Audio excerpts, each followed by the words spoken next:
안녕하세요, 여러분. 파파책입니다. 장마가 너무 길어요. 다들 너무 힘드시죠?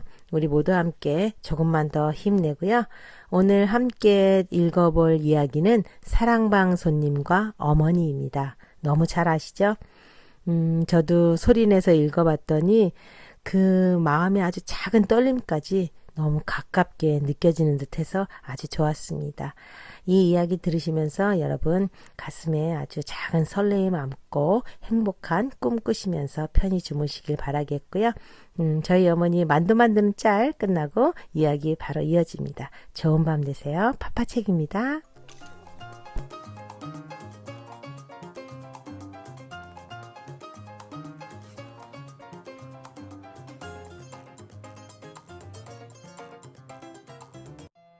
구독 꼭 눌러주시고요. 좋아요, 알림 신청 부탁드립니다. 사랑방 손님과 어머니 주요섭. 나는 금년 6살 난 처녀애입니다. 내 이름은 박옥희고요. 우리 집 식구라고는 세상에서 제일 이쁜 우리 어머니와 단 2식구뿐이랍니다. 아차, 큰일 났군. 외삼촌을 빼놓을 뻔했으니. 지금 중학교에 다니는 외삼촌은 어디를 그렇게 싸돌아다니는지 집에서 끼니 때나 외에는 별로 붙어있지를 않아 어떤 때는 한 주일씩 가도 외삼촌 코빼기도 못 보는 때가 많으니까요. 깜빡 잊어버리기도 예사지요 뭘. 우리 어머니는 그야말로 세상에서 둘도 없이 곱게 생긴 우리 어머니는 금년 나이 24살인데 과부랍니다. 과부가 무엇인지 나는 잘 몰라도 하여튼 동리 사람들이 나더러 과부딸이라고들 부르니까 우리 어머니가 과부인 줄을 알지요. 남들은 다 아버지가 있는데 나만은 아버지가 없지요. 아버지가 없다고 아마 과부딸이라나 봐요. 외할머니 말씀을 들으면 우리 아버지는 내가 이 세상에 나오기 한 달 전에 돌아가셨대요. 우리 어머니와 결혼한 지는 1년 만이고요. 우리 아버지의 본집은 어디 멀리 있는데 마침 이 동리 학교에 교사로 오게 되기 때문에 결혼 후에도 우리 어머니는 시집으로 가지 않고 여기 이 집을 사고 바로 이 집은 우리 외할머니 댁 옆집이지요. 여기서 살다가 1년이 못 되어 갑자기 돌아가셨대요. 내가 세상에 나오기도 전에 아버지는 돌아가셨다니까 나는 아버지 얼굴도 못 배웠지요. 그러기 아무리 생각해 보아도 아버지 생각은 안 나요. 아버지 사진이라는 사진은 나도 한두 번 보았지요. 참말로 훌륭한 얼굴이야요. 아버지가 살아계시다면 참말로 이 세상에서 제일 가는 잘난 아버지일 거야요. 그런 아버지를 보지 못한 것은 참으로 분한 일이야요. 그 사진도 본 지가 퍽 오래되었는데 이전에는 그 사진을 늘 어머니 책상 위에 놓아두시더니 외할머니가 오시면 오실 때마다 그 사진은 치우라고 늘 말씀하셨는데 지금은 그 사진이 어디 있는지 없어졌어요. 언젠가 한번 어머니가 나 없는 동안에 몰래 장롱 속에서 무엇을 꺼내보시다가 내가 들어오니까 얼른 장롱 속에 감추는 것을 내가 보았는데 그게 아버지 사진인 것 같았어요. 아버지가 돌아가시기 전에 우리가 먹고 살 것을 남겨놓고 가셨대요. 작년 여름에, 아니로군, 가을이 다 되어서군요.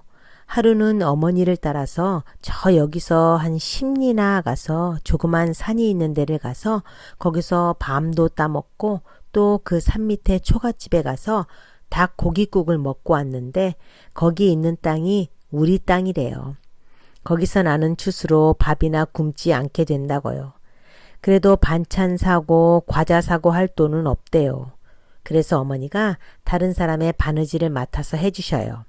바느질을 해서 돈을 벌어서 그걸로 청어도 사고 달걀도 사고 내가 먹을 사탕도 사고 한다고요. 그리고 우리 집.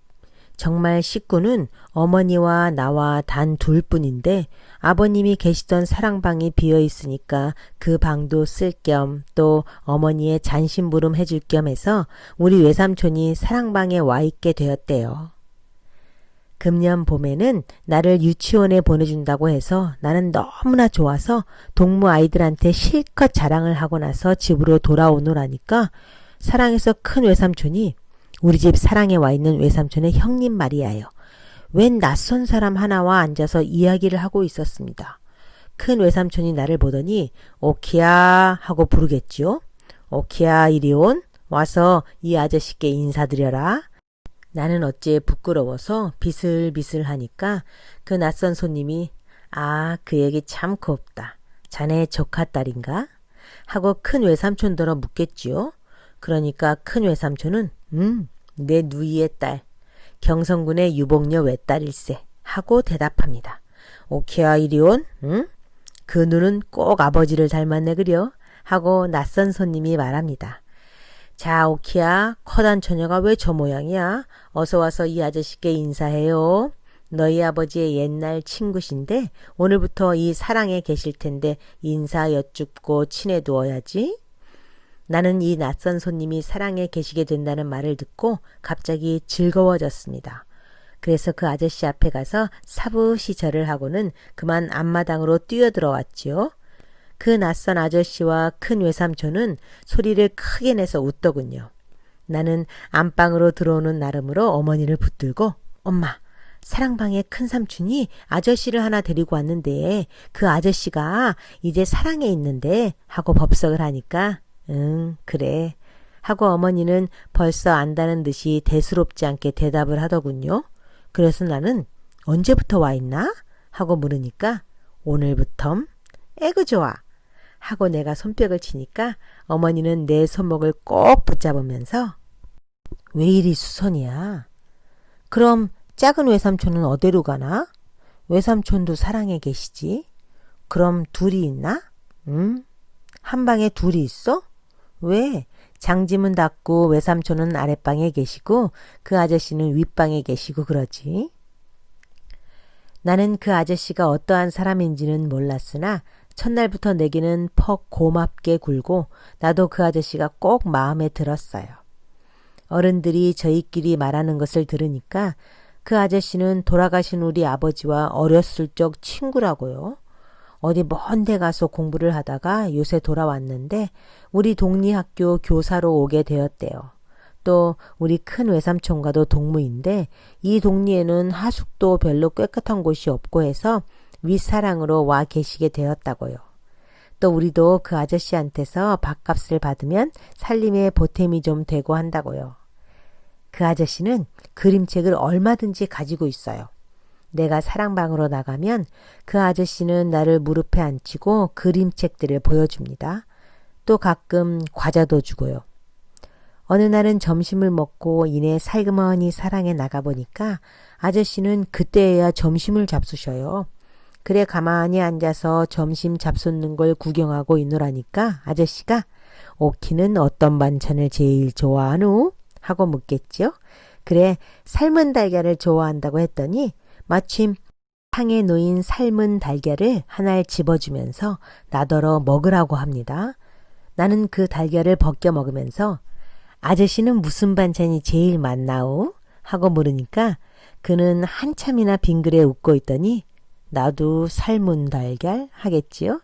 나는 좋아서 손뼉을 째깍째깍 치고 나와 같네? 그럼 가서 어머니한테 알려야지 하면서 일어서니까 아저씨가 꼭 붙들면서 그러지 말어 그러시겠지요.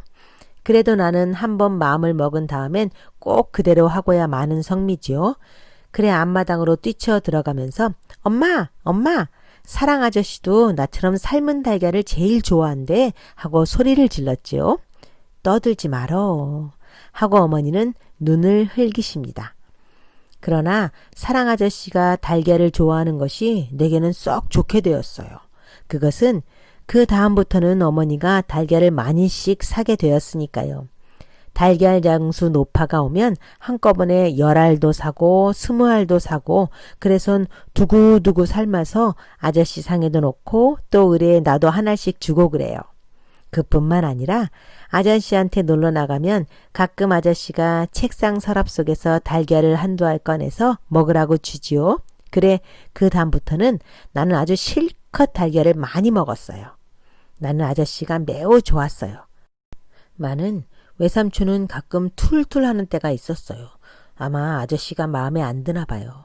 아니 그것보다도 아저씨 잔심부름을 꼭 외삼촌이 하게 되니까 그것이 싫어서 그러나 봐요. 한 번은 어머니와 외삼촌이 말다툼하는 것까지 내가 들었어요. 어머니가 야, 또 어디 나가지 말고 사랑에 있다가 선생님 들어오시거든 상 내가야지 하고 말씀하시니까 외삼촌은 얼굴을 찡그리면서 지길 남 어디 볼 일 좀 있는다는 의뢰 끼니 때에 안 들어오고 늦어지니 하고 툴툴하겠지요. 그러니까 어머니는 그러니 어쩌겠니? 너밖에 사랑 출입할 사람이 어디 있니? 누님이 좀 상 들고 나가구려. 요새 세상에 내외합니까? 어머니는 갑자기 얼굴이 빨개지시고 아무 대답도 없이 그냥 외삼촌에게 향하여 눈을 흘기셨습니다. 그러니까 삼촌은 흥흥 웃으면서 사랑으로 나갔지요. 나는 유치원에 가서 창가도 배우고 유희도 배우고 하였습니다. 유치원 여자 선생님이 풍금을 아주 썩 잘 타요. 그런데 우리 유치원에 있는 풍금은 예배당에 있는 풍금과는 아주 다른데 퍽 조그마한 것이지만은 소리는 썩 좋아요. 그런데 우리 집 웃간에도 유치원 풍금과 똑같이 생긴 것이 놓여 있는 것이 갑자기 생각이 났어요. 그래 그날 나는 집으로 오는 길로 어머니를 끌고 웃간으로 가서 엄마 이거 풍금 아니요? 하고 물으니까 어머니는 빙그레 웃으시면서 그렇단다. 그건 어찌 알았니? 우리 유치원에 있는 풍금이 이것과 꼭 같은데 뭘? 그럼 엄마도 풍금 탈 줄 아오? 하고 나는 다시 물었습니다. 그것은 내가 이때껏 한 번도 어머니가 풍금 앞에 앉아 있는 것을 본 일이 없기 때문입니다. 어머니는 아무 대답도 아니하십니다. 엄마, 이 풍금 좀 타봐. 하고 재촉하니까 어머니 얼굴은 약간 흐려지면서 그 풍금은 너의 아버지가 날 사다 주신 거란다. 너의 아버지가 돌아가신 후에는 그 풍금은 이때까지 뚜껑도 한번 안 열어보았다.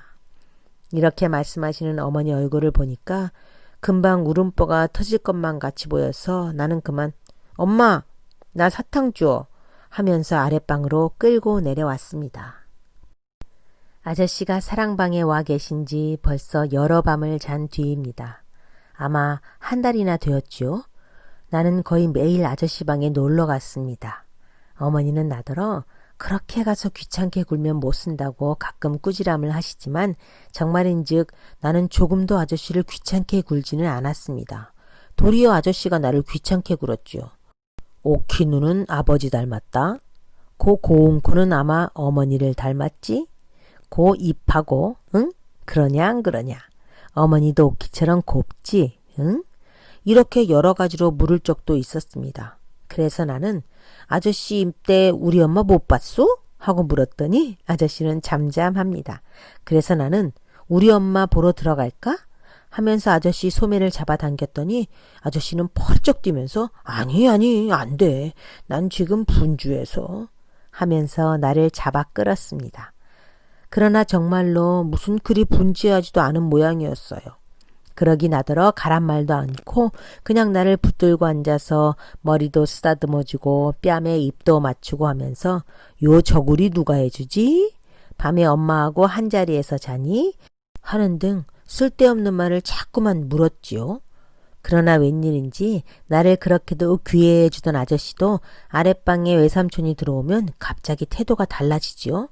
이것저것 묻지도 않고 나를 꼭 껴안지도 않고 점잖게 앉아서 그림책이나 보여주시고 그러지요. 아마 아저씨가 우리 외삼촌을 무서워하나 봐요. 하여튼 어머니는 나더러 너무 아저씨를 귀찮게 한다고 어떤 때는 저녁 먹고 나서 나를 방 안에 가두어두고 못 나가게 하는 때도 덜어 있었습니다. 그러나 조금 있다가 어머니가 바느질에 정신이 팔려서 골몰하고 있을 때 몰래 가만히 일어나서 나오지요. 그런 때에는 어머니가 내가 문 여는 소리를 듣고서야 퍼뜩 정신을 차려서 쫓아와 나를 붙들지요. 그러나 그런 때는 어머니는 골은 아니 내시고 이리 와서 머리 빗고 하고 끌어다가 머리를 다시 곱게 따주시지요. 머리를 곱게 닦고 가야지. 그렇게 되는 대로 하고 가면 아저씨가 숭보시지 않니? 하시면서. 또 어떤 때는 머리를 다 따주시고는 저고리가 이게 무엇냐? 하시면서 새 저고리를 내주시는 때도 있었습니다. 어떤 토요일 오후였습니다. 아저씨는 나더러 뒷동산에 올라가자고 하셨습니다. 나는 너무 좋아서 가자고 그러니까 아저씨가 들어가서 어머니께 허락 맡고 온 하십니다. 참 그렇습니다. 나는 뛰쳐들어가서 어머니께 허락을 맡았습니다. 어머니는 내 얼굴을 다시 세수시켜주고 머리도 다시 닦고 그러고 나서는 나를 아스러지도록 한번 몹시 껴안았다가 놓아주었습니다. 너무 오래 있지 말고 응? 하고 어머니는 크게 소리치셨습니다. 아마 사랑 아저씨도 그 소리를 들었을 거야요. 뒷동산에 올라가서는 정거장을 한참 내려다보았으나 기차는 안 지나갔습니다. 나는 풀잎을 쭉쭉 뽑아보기도 하고 땅에 누운 아저씨의 다리를 꼬집어 보기도 하면서 놀았습니다. 한참 후에 아저씨가 손목을 잡고 내려오는데 유치원 동무들을 만났습니다. 오키야, 아빠하고 어디 갔다 온다, 응? 하고 한 동무가 말하였습니다. 그 아이는 우리 아버지가 돌아가신 줄을 모르는 아이였습니다. 나는 얼굴이 빨개졌습니다. 그때 나는 얼마나 이 아저씨가 정말 우리 아버지였더라면 하고 생각했는지 모릅니다. 나는 정말로 한 번만이라도 아빠 하고 불러보고 싶었습니다. 그리고 그날 그렇게 아저씨하고 손목을 잡고 골목을 지나오는 것이 어찌도 재미가 좋았는지요. 난 대문까지 와서 난 아저씨가 우리 아빠라면 좋겠다 하고 불쑥 말해버렸습니다. 그랬더니 아저씨는 얼굴이 홍당무처럼 빨개져서 나를 몹시 흔들면서 그런 소리 하면 못 써 하고 말하는데 그 목소리가 몹시도 떨렸습니다. 나는 아저씨가 몹시 성이 난 것처럼 보여서 아무 말도 못하고 안으로 뛰어들어갔습니다. 어머니가 어디까지 갔던? 하고 나와 안으며 묻는데 나는 대답도 못하고 그만 훌쩍훌쩍 울었습니다. 어머니는 놀라서 오키야 왜 그러니? 응? 하고 자꾸만 물었으나 나는 아무 대답도 못하고 울기만 했습니다. 이튿날은 일요일인고로 나는 어머니와 함께 예배당에 가려고 차리고 나서 어머니가 옷을 갈아입는 동안 잠깐 사랑회를 나가보았습니다. 아저씨가 아직 성이 났나? 하고 가만히 방 안을 들여다보았더니 책상에 앉아서 무엇을 쓰고 있던 아저씨가 내다보면서 빙그레 웃었습니다. 그 웃음을 보고 나는 마음을 놓았습니다. 아저씨가 지금은 성이 풀린 것이 확실하니까요. 아저씨는 나를 이리 보고 저리 보고 훑어보더니 오키 오늘 어디 가노? 저렇게 곱게 차리고 하고 물었습니다. 엄마하고 예배당 가. 예배당에? 하고 나서 아저씨는 잠시 나를 멍하니 바라보더니 어느 예배당에? 하고 물었습니다. 요 앞에 예배당에 가지 뭐. 응? 요 앞이라니? 이때 안에서 오키야 하고 부드럽게 부르는 어머니 목소리가 들렸습니다. 나는 얼른 안으로 뛰어들어오면서 돌아보니까 아저씨는 또 얼굴이 빨갛게 성이 났겠지요. 네온. 참으로 무슨 일로 요새는 아저씨가 그렇게 성을 잘 내는지 알 수 없었습니다. 예배당에 가서 찬미하고 기도하다가 기도하는 중간에 갑자기 나는 혹시 아저씨도 예배당에 오지 않았나? 하는 생각이 나서 눈을 뜨고 고개를 들어 남자석을 바라보았습니다. 그랬더니 바로 거기에 아저씨가 와 앉아 있겠지요. 그런데 아저씨는 어른이면서도 눈 감고 기도하지 않고 우리들처럼 눈을 뻔히 뜨고 여기저기 두리번 바라봅니다. 나는 얼른 아저씨를 알아보았는데 아저씨는 나를 못 보았는지 내가 빙그레 웃어 보여도 웃지도 않고 멀거니 보고만 있겠지요. 그래 나는 손을 흔들었지요. 그러니까 아저씨는 얼른 고개를 숙이고 말더군요. 그때 어머니가 내가 팔 흔드는 것을 깨닫고 두 손으로 나를 붙들어 끌어당기더군요. 나는 어머니 귀에다 입을 대고 저기 아저씨도 왔어 하고 속삭이니까 어머니는 흠칫하면서 내 입을 손으로 막고 막 끌어 잡아다가 옆에 앉히고 고개를 누르더군요. 보니까 어머니도 얼굴이 홍당무처럼 빨개졌더군요. 그날 예배는 아주 잼뱅이였어요. 일인지 예배가 다 끝날 때까지 어머니는 성이 나서 강대만 향하여 앞으로 바라보고 앉았고 이전 모양으로 가끔 나를 내려다보고 웃는 일도 없었어요. 그리고 아저씨를 보려고 남자석을 바라보아도 아저씨도 한 번 더 바라보아도 주지 않고 성이 나서 앉아있고 어머니는 나를 보지도 않고 공연히 꽉꽉 잡아당기죠. 왜 모두들 그리 성이 났는지. 나는 그만 으아하고 한번 울고 싶었어요. 그러나 바로 멀지 않은 곳에 유치원 선생님이 앉아 있는 고로 울고 싶은 것을 아주 억지로 참았답니다. 내가 유치원에 입학한 후 얼마 동안은 유치원에 갈 때나 올 때나 외삼촌이 바래다 주었습니다. 그러나 여러 밤을 자고 난 뒤에는 나 혼자서도 넉넉히 다니게 되었어요. 그러나 내가 유치원에서 돌아올 때면 어머니가 옆 대문, 우리 집에는 대문이 사랑대문과 옆대문 둘이 있어서 어머니는 늘 이 옆대문으로만 출입하시는 것이었습니다. 밖에 기다리고 섰다가 내가 다름질 쳐가면 앉고 집 안으로 들어가곤 하는 것이었습니다. 그런데 하루는 어쩐 일인지 어머니가 대문간에 보이지를 않겠지요. 어떻게도 화가 나던지요. 물론 머릿속으로는 아마 외할머니 댁에 가셨나 보다 하고 생각했지만은 하여튼 내가 돌아왔는데 문간에서 기다리지 않고 집을 떠났다는 것이 몹시 나쁘게 생각되더군요. 그래서 속으로 오늘 엄마를 좀 골려야겠다고 생각하고 있는데 옆대문 밖에서 아이고 얘가 원 벌써 왔나 하고 어머니의 목소리가 들리더군요.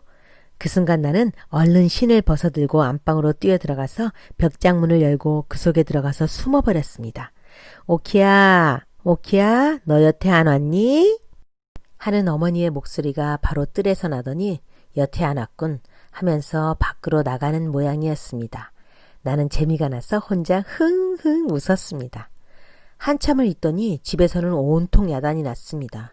어머니 목소리도 들리고 외할머니 목소리도 들리고 외삼촌 목소리도 들리고 글쎄 하루 종일 집이라고는 안 떠났다가 오키 유치원 파하고 오면 먹일 과자가 없기에 어머님 댁에 잠깐 갔다 왔는데 그동안에 이런 변이 생긴 걸 하는 것은 어머니 목소리. 글쎄 유치원에서 벌써 20분 전에 떠났다는데 원 중간에서 하는 것은 외할머니 목소리. 하여튼 내가 나가서 돌아댕겨 보여다. 원 그것이 어딜 갔담? 하는 것은 외삼촌의 목소리. 이윽고 어머니의 울음소리가 가늘게 들렸습니다. 외할머니는 무엇라고 중얼중얼 이야기하는 모양이었습니다. 이젠 그만하고 나갈까? 하고도 생각했으나 지난 주일날 예배당에서 성냈던 안가품을 해야지 하는 생각이 나서 나는 그냥 벽장 안에 누워 있었습니다. 벽장 안은 답답하고 더웠습니다. 그래서 이윽고 부지중에 나는 슬며시 잠이 들고 말았습니다. 얼마 동안이나 잤는지요? 이윽고 잠을 깨어보니 아까 내가 벽장 안으로 들어왔던 것은 잊어버리고 참 이상스러운 데에 내가 누워있거든요. 어두컴컴하고 좁고 덥고 나는 무서운 생각이 나서 엉엉 울기 시작했지요. 그러자 갑자기 어디 가까운 데서 어머니의 외마디 소리가 나더니 벽장문이 벌컥 열리고 어머니가 달려들어서 나를 안아내렸습니다. 요 망할 거사 하면서 어머니는 내 엉덩이를 대번 때렸습니다. 나는 더욱더 큰 소리를 내서 울었습니다. 그때의 어머니는 나를 끌어안고 어머니도 따라 울었습니다.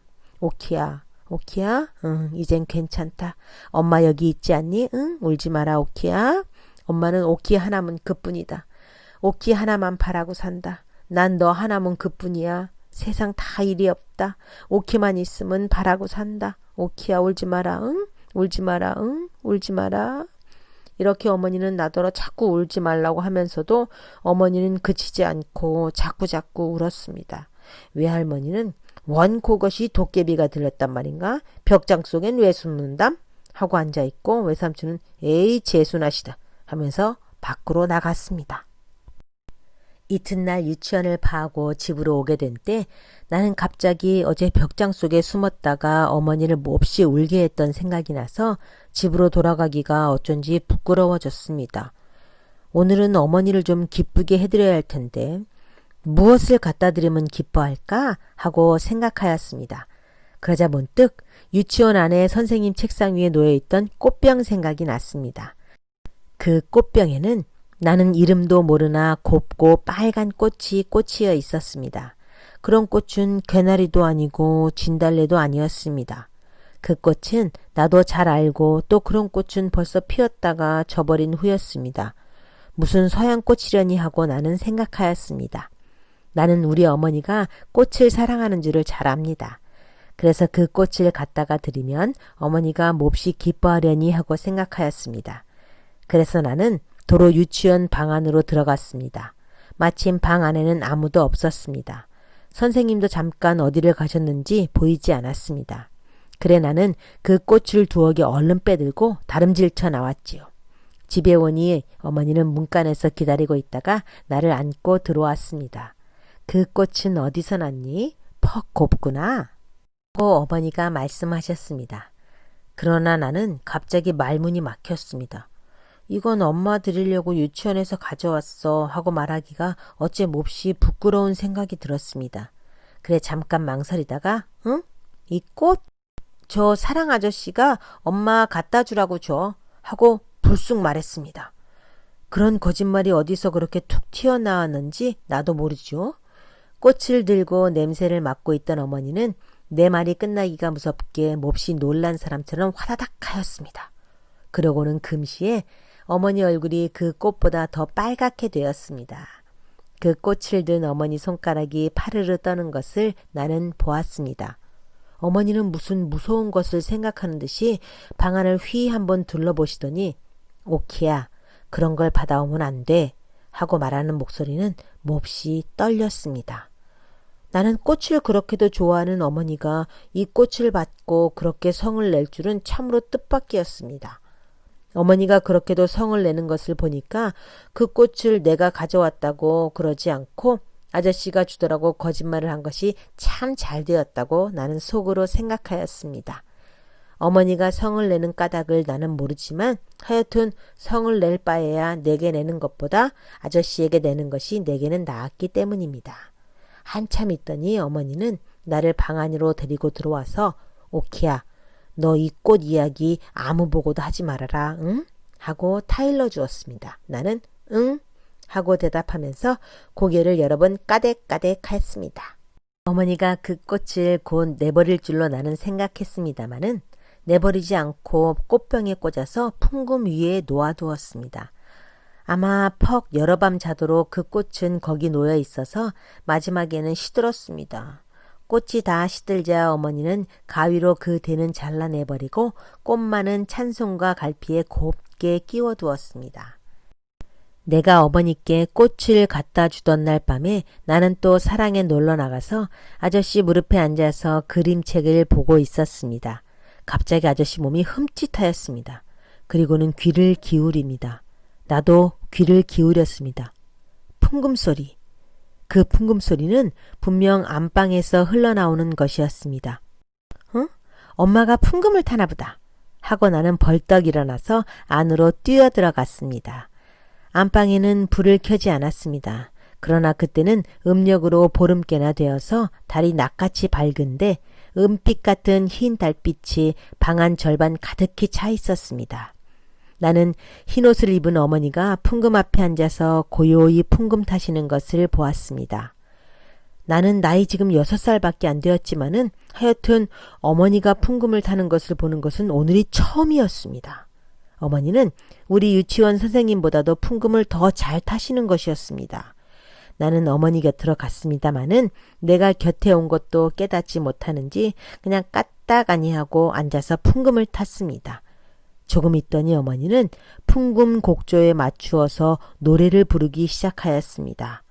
어머니의 목소리가 그렇게도 아름다운 것도 나는 이때까지 모르고 있었습니다.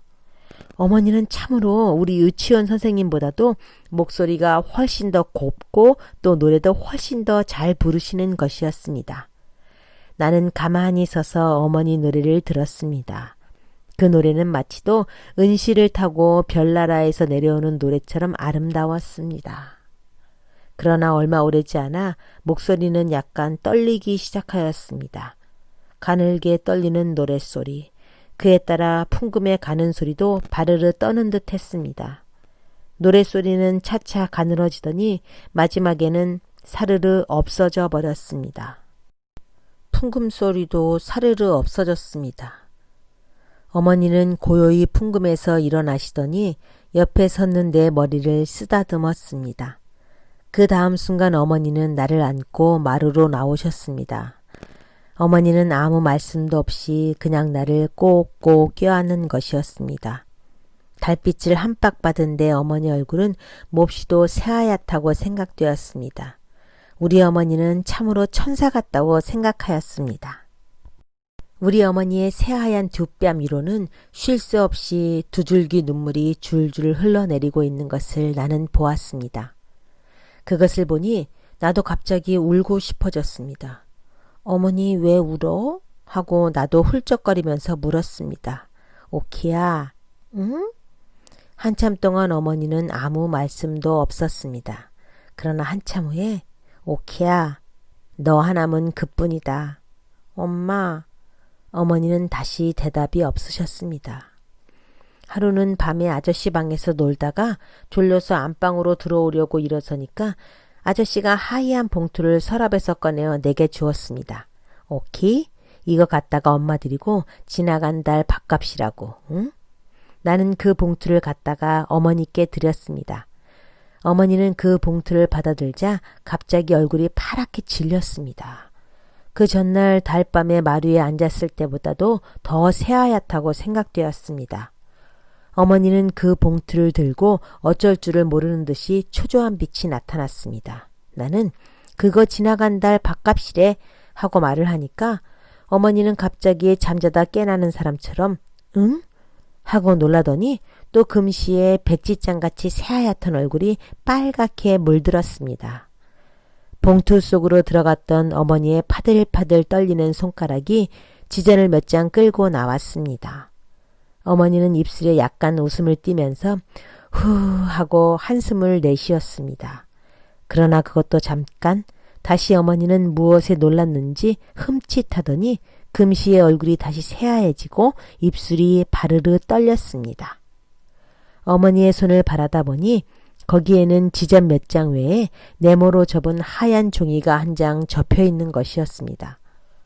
어머니는 한참을 망설이는 모양이었습니다. 그러더니 무슨 결심을 한 듯이 입술을 악물고 그 종이를 차근차근 펴들고 그 안에 쓰인 글을 읽었습니다. 나는 그 안에 무슨 글이 씌어 있는지 알 도리가 없었으나 어머니는 그 글을 읽으면서 금시의 얼굴이 파랬다 빨겠다 하고 그 종이를 든 손은 이제는 바들바들이 아니라 와들와들 떨리어서 그 종이가 부석부석 소리를 내게 되었습니다. 한참 후에 어머니는 그 종이를 아까 모양으로 네모지게 접어서 돈과 함께 도로 넣어 반지그릇에 던졌습니다. 그리고는 정신 나간 사람처럼 멀거니 앉아서 전등만 쳐다보는데 어머니 가슴이 불룩불룩합니다. 나는 어머니가 혹시 병이 나지 않았나 하고 염려가 되어서 얼른 가서 무릎에 안기면서 엄마 잘까? 하고 말했습니다. 엄마는 내 뺨에 입을 맞추어 주었습니다. 그런데 어머니의 입술이 어쩌면 그리도 뜨거운지요? 마치 불에 달군 돌이 볼에 와닿는 것 같았습니다. 잠을 자고 나서 잠이 채 깨지는 않았으나 어렴풋한 정신으로 옆을 쓸어보니 어머니가 없었습니다. 가끔가다 나는 그런 버릇이 있어요. 어렴풋한 정신으로 옆을 쓸면 어머니의 보드라운 살이 만져지지요. 그러면 다시 나는 잠이 들어버리곤 하는 것이었습니다. 어머니가 자리에 없다는 것을 알게 되자 나는 갑자기 무서워졌습니다. 그래서 잠은 다 달아나고 눈을 번쩍 뜨고 고개를 돌려 살펴보았습니다. 방에는 불은 안 켰지만 어슴푸레하게 밝습니다. 뜰로 하나 가득한 달빛이 방 안까지 희미한 밝음을 던져주는 것이었습니다. 윗목을 보니 우리 아버지의 옷을 넣어두고 가끔 어머니가 꺼내어 쓸어보시는 그 장롱문이 열려있고 그 아래 방바닥에는 흰 옷이 한 무더기 널려 있습니다. 그리고 그 옆에는 장롱을 반쯤 기대고 자리옷만 입은 어머니가 주춤하고 앉아서 고개를 위로 쳐들고 눈은 감고 무엇이라고 입술로 소곤소곤 외고 있는 것이 보였습니다. 아마 기도를 하나 보다 하고 나는 생각하였습니다. 나는 자리에서 일어나서 기어가서 어머니 무릎을 빼개고 기어들어갔습니다. 엄마 무얼 해? 어머니는 소곤거리기를 그치고 눈을 떠서 나를 한참이나 물끄러미 들여다보십니다. 오키야, 응? 가서 자자. 엄마도 같이 자. 응, 그래. 엄마도 같이 자. 그 목소리가 어째 싸늘하다고 내게 생각되었습니다. 어머니는 돌아가신 아버지의 옷들을 한 가지씩 들고는 가만히 손바닥으로 쓸어보고는 장롱 안에 넣었습니다. 하나씩 하나씩 쓸어보고는 장롱 안에 넣고 하여 그 옷을 다 넣은 때 장롱문을 닫고 쇠를 채우고 그러고 나서 나를 안고 자리로 돌아왔습니다. 엄마, 우리 기도하고자? 하고 나는 물었습니다. 어머니는 나를 밤마다 재워줄 때마다 반드시 기도를 하는 것이었습니다. 내가 할 줄 아는 기도는 주기도문 뿐이었습니다. 그 뜻은 하나도 모르지만 어머니를 따라서 자꾸자꾸 해보아서 지금은 나도 주기도문을 잘 외웁니다. 그런데 웬일인지 어젯밤 잘 때에는 어머니가 기도할 것을 잊어버리고 그냥 잤던 것이 지금 생각이 났기 때문에 나는 그렇게 물었던 것입니다. 어젯밤 자리에 들 때 내가 기도할까? 하고 말하고 싶었으나 어머니가 너무도 슬픈 빛을 띠고 있는 거로 그만 나도 가만히 아무 소리 없이 잠이 들고 말았던 것입니다. 기도하자 하고 어머니가 고요히 기도했습니다. 엄마가 기도해 하고 나는 갑자기 어머니의 기도하는 보드라운 음성이 듣고 싶어져 말했습니다. 하늘에 계신 우리 아버지시여, 어머니는 고요히 기도를 시작하였습니다. 이름을 거룩하게 하옵시며 나라에 임하옵시며 뜻이 하늘에서 이루어진 것처럼 땅에서도 이루어지이다. 오늘날 우리에게 일용할 양식을 주옵시고 우리가 우리에게 죄 지은 자를 용서하여 준 것처럼 우리 죄를 사하여 주옵시고 우리를 시험에 들지 말게 하옵시고 시험에 들지 말게 이렇게 어머니는 자꾸 되풀이하였습니다. 나도 지금은 막히지 않고 줄줄 외는 주기도문을 글쎄 어머니가 막히다니 참으로 우스운 일이었습니다. 시험에 들지 말게 하고 자꾸만 되풀이하는 것을 나는 참다 못해서 엄마, 내 마저 할게 하고 다만 악에서 구하옵소서. 대개 나라와 권세와 영광이 아버지께 영원히 있사옵나이다 하고 내가 끝을 마쳤습니다. 어머니는 한참이나 가만히 있다가 오랜 후에야 겨우 아멘 하고 속삭였습니다. 요새 와서 어머니 하는 일이란 참으로 알 수가 없는 노릇입니다. 어떤 때는 어머니는 퍽 유쾌하셨습니다. 밤에 때로는 풍금도 타고 또 때로는 찬송가도 부르고 그러실 때에는 나도 너무나 좋아서 가만히 어머니 옆에 앉아서 듣습니다. 그러나 가끔 그 독창은 소리 없는 울음으로 끝맺는 때가 많은데 그럴 때면 나도 따라서 울었습니다. 그러면 어머니는 나를 안고 내 얼굴에 돌아가면서 무수히 입을 맞추어 주면서 엄마는 오키 하나면 그뿐이야. 그렇지? 하시면서 언제까지나 우시는 것이었습니다. 어떤 일요일날, 그렇지요? 그것은 유치원 방학하고 난 이튿날이었어요. 그날 어머니는 갑자기 머리가 아프시다고 예배당일을 그만두었습니다.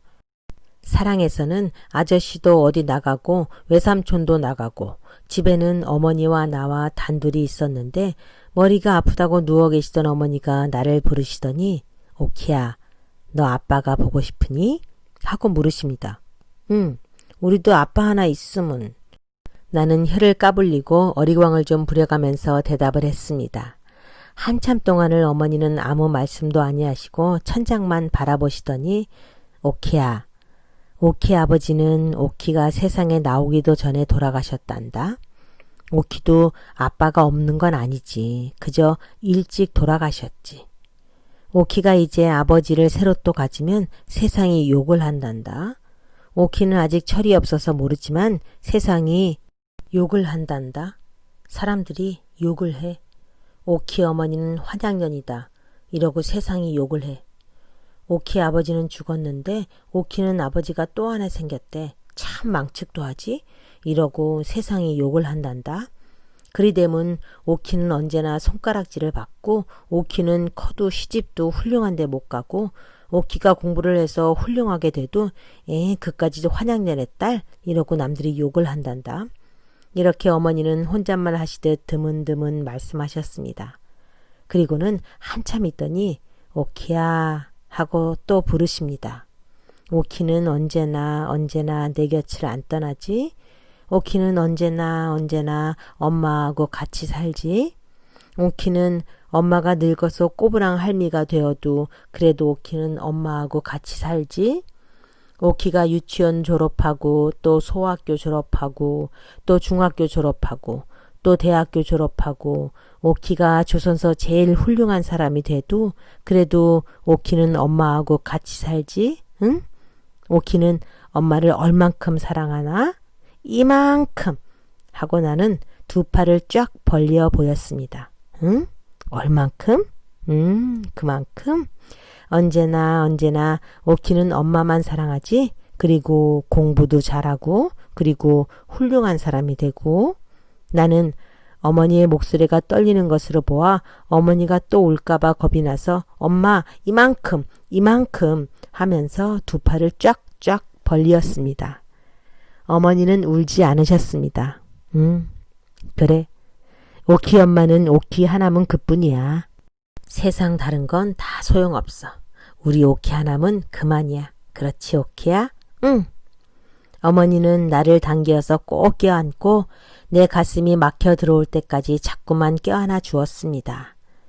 그날 밤 저녁밥 먹고 나니까 어머니는 나를 불러앉히고 머리를 새로 빗겨주었습니다. 댕기도 새 댕기를 들여주고 바지, 저고리, 치마 모두 새 것을 꺼내 입혀주었습니다. 엄마 어디 가? 하고 물으니까 아니 하고 웃음을 띠면서 대답합니다.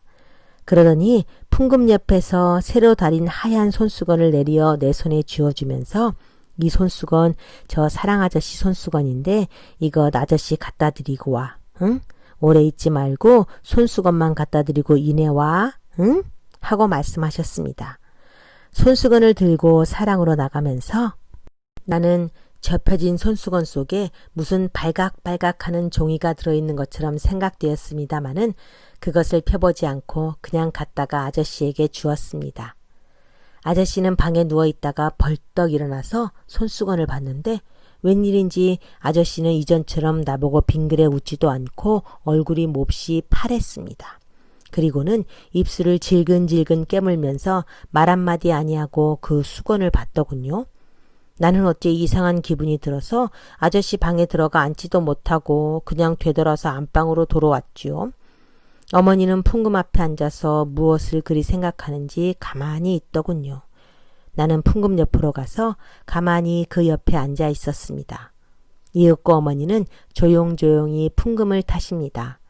무슨 곡조인지는 몰라도 어째 구슬프고 고즈넉한 곡조야요. 밤이 늦도록 어머니는 풍금을 타셨습니다. 그 구슬프고 고즈넉한 곡조를 계속하고 또 계속하면서 여러 밤을 자고 난 어떤 날 오후에 나는 오래간만에 아저씨 방에 나가보았더니 아저씨가 짐을 싸느라고 분주하겠지요.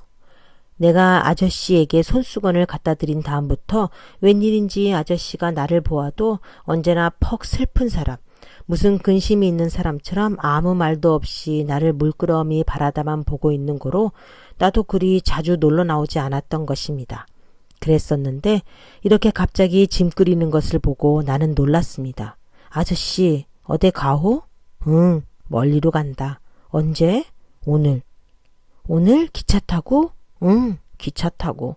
갔다가 언제 또 오?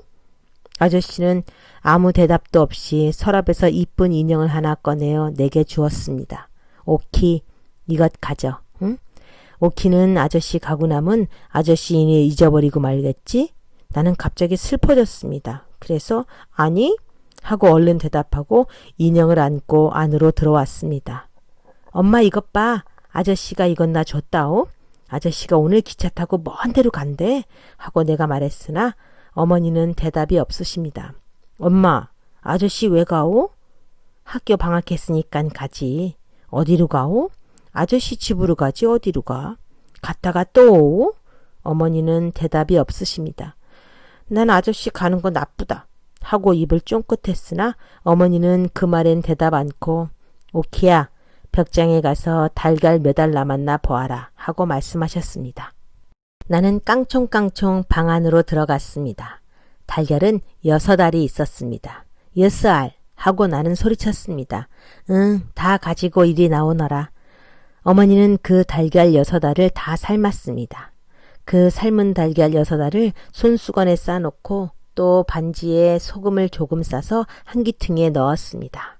오키야, 너 이것 갖다 아저씨 드리고 가시다가 착각해서 잡수랜다고, 응? 그날 오후에 아저씨가 떠나간 다음 나는 방에서 아저씨가 준 인형을 업고 자장자장 잠을 재우고 있었습니다. 어머니가 부엌에서 들어오시더니 오키야, 우리 뒷동산에 바람이나 쐬러 올라갈까 하십니다. 응, 가 하면서 나는 좋아 덤비었습니다. 잠깐 다녀올 터이니 집을 보고 있으라고 외삼촌에게 이르고 어머니는 내 손목을 잡고 나섰습니다. 엄마, 나 저 아저씨가 준 인형 가지고 가? 그러렴. 나는 인형을 안고 어머니 손목을 잡고 뒷동산으로 올라갔습니다. 뒷동산에 올라가면 정거장이 빤히 내려다 보입니다. 엄마, 저 정거장 봐. 기차는 없군? 엄마는 아무 말씀도 없이 가만히 서 계십니다. 사르르 바람이 와서 어머니 모시 치맛자락을 산들산들 흔들어 주었습니다. 그렇게 산 위에 가만히 서 있는 어머니는 다른 때보다도 더 한층 이쁘게 보였습니다. 저편 산모퉁이에서 기차가 나타났습니다. 아, 저기 기차 온다. 하고 나는 좋아서 소리쳤습니다. 기차는 정거장에 잠시 머물더니 금시에 삑 하고 소리를 지르면서 움직였습니다. 기차 떠난다 하면서 나는 손뼉을 쳤습니다. 기차가 저편 산모퉁이 뒤로 사라질 때까지, 그리고 그 굴뚝에서 나는 연기가 하늘 위로 모두 흩어져 없어질 때까지 어머니는 가만히 서서 그것을 바라다 보았습니다. 뒷동산에서 내려오자 어머니는 방으로 들어가시더니 이때까지 뚜껑을 늘 열어두었던 풍금 뚜껑을 닫으십니다. 그리고 거기 쇠를 채우고 그 위에다가 이전 모양으로 반지 그릇을 얹어 놓으십니다. 그러고는 그 옆에 있는 찬송가 책을 맥없이 들고 뒤적뒤적 하시더니 빼빼 마른 꽃송이를 그 갈피에서 집어내시고 오키야, 이건 내다 버려라 하고 그 마른 꽃을 내게 주었습니다. 그 꽃은 내가 유치원에서 갔다가 어머니께 드렸던 그 꽃입니다. 그러자 옆대문이 삐걱하더니 달걀 사소 하고 매일 오는 달걀 장수 노파가 달걀 자배기를 이고 들어왔습니다. 이젠 우리 달걀 안 사요. 달걀 먹는 이가 없어요. 하시는 어머니 목소리는 맥이 한 푼어치도 없었습니다. 나는 어머니의 이 말씀에 놀라서 때를 좀 써보려 했으나 석양에 빤히 비치는 어머니 얼굴을 볼 때 그 용기가 없어지고 말았습니다. 그래서 아저씨가 주신 인형 귀에다가 내 입을 갖다 대고 가만히 속삭였습니다. 예, 우리 엄마가 거짓부리 썩 잘하누나?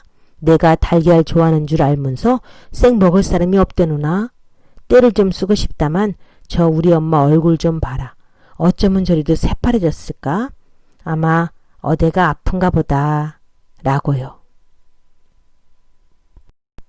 저도 진짜 오랜만에 읽었는데요.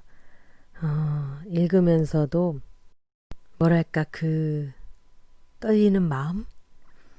그 마음이 막 바로 옆에서 보는 것 같은 그런 기분이 들었어요. 네, 무슨 영화를 보고 있는 것 같은 그런 기분이 들더라고요. 여러분 요즘 장마로 많이 힘드시죠? 네, 오늘 밤은 좀 더 편안하게 주무시고요. 모두 가슴속에 아주 살풋이 살짝 떨리는 그런 소소한 행복 혹은 설레임 이런 거 많은 그런 하루 되시기 바랍니다. 다음에 또 뵐게요. 파파책이었습니다.